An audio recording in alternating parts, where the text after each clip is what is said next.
Siena hadn't thought it was possible to get completely sick of someone in less than an hour. She was used to giving people the benefit of the doubt, especially since, face it, everyone had a few moments of bitchiness every once in a while. But after the car ride with Brianna, she decided this girl's moments were pretty much constant. Siena tried to enjoy the ride, even with half of Brianna's luggage sitting in her lap. There hadn't been room for all of it in the trunk and the front seat. "Are you all right back there?" Stefan had asked, glancing back at her. "We're perfect, thanks," Brianna answered before Siena had a chance to. Siena made a vain attempt to shift some of the luggage off her lap, looking out the window as the industrial airport area gradually turned into downtown Munich with its bustling streets and architecturally eclectic buildings. She wasn't getting to see much of the countryside, but maybe that would come later on some of the program's sightseeing trips. She'd always had a funky Brothers Grimm vision of this part of Germany, complete with Cinderella-esque castles and cottages nestled deep in the Black Forest. Of course, in the real Grimm's version of the story, one of the stepsisters cut off her toe to make Cinderella's slipper fit. Not exactly a Disney happy ending. That's what happened to girls who fought over the same guy. And no guy was worth amputation, even if his eyes were the color of the clear blue sky. "Everything is a mix of old and new," Stefan explained when Siena commented on the odd scattering of modern buildings and Gothic-style churches with their spires and bell towers. Much of Munich was leveled during World War II. Some of it was rebuilt to look like it did originally, hundreds of years ago. In the Marienplatz, the center of town, we even have a new town hall and an old town hall. You'll see the plaza later. It's in a pedestrian-only zone, so we can't drive through it. Out of the window, she saw people wandering in and out of stores along the road. Awnings were up and the morning sun was shining down.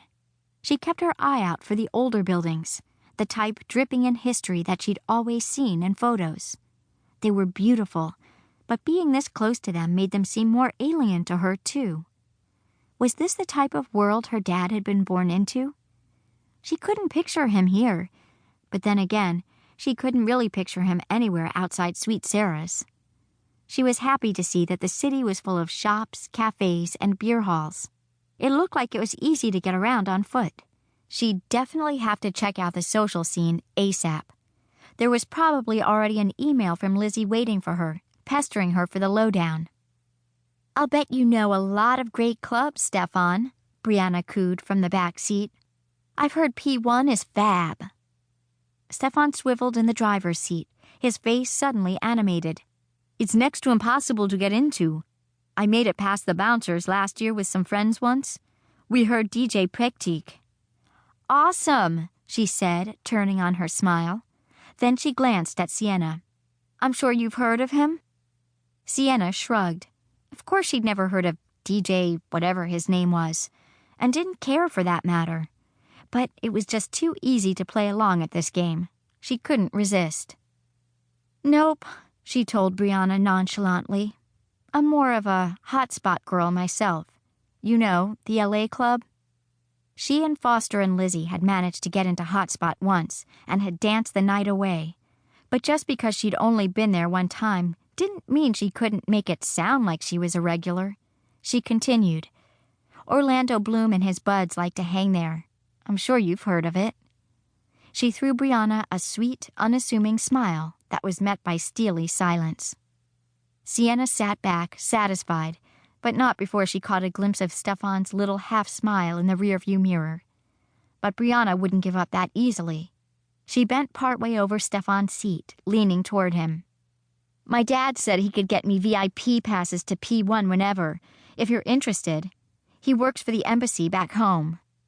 "Thanks for the offer," Stefan said, his neck turning slightly red.